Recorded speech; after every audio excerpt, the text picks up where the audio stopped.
Hi there, you're watching Time Warner Cable's Local Edition. This is the Sacramento Report. I'm Jaime Garza, and I'm joined today by Assemblyman Mike Morrell. Nice to have you here. Thank you.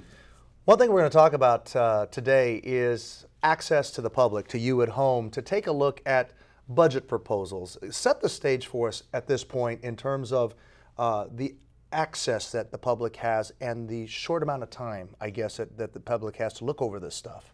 Yes, you know, on the floor of the legislature, there's a beautiful motto in Latin which says it's the duty of the legislature to enact just laws. And so a couple of weeks ago I had a very important vote concerning the budget, an aspect of the budget. And I received the information at 8 a.m. and by 9 a.m. I was on the floor expected to make a vote. And so my duty, of course, is, as I stated, is to represent our citizens, you know, very well. And so to get that budget issue and have to make a decision in such an short time, it disturbed me. I don't think that's the way business should be done here in Sacramento. So I'm introducing a bill, AB 998, which essentially it's a transparency bill that says citizens should be able to view any bills concerning the budget online 3 days prior to when I vote on it. What's the concern here? I mean, is there a concern that some of your fellow lawmakers are trying to, push this stuff through so quickly in order not to get so much heat back from the public? Well, I think that's an aspect of it, most definitely. And another thing is just to push things through and hopefully get them through before anybody has a chance. And in other words, that's not good government. That's not enacting just laws that represent the people. And here we are in California at an all-time low on credibility, and then we do those types of legislating. And so that's why this bill, it's full disclosure. Just like when you go to buy a house or you get a refinance, you have a 3-day right of rescission.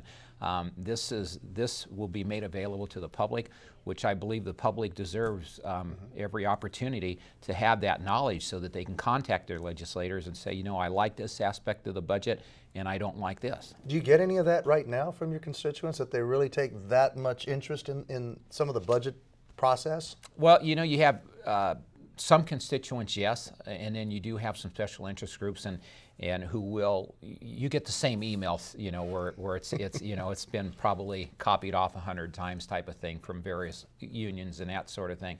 So yeah, you do get a lot of interest in it. But what I want to do, part of, if we remember the Declaration of Independence speaks about the consent of the governed.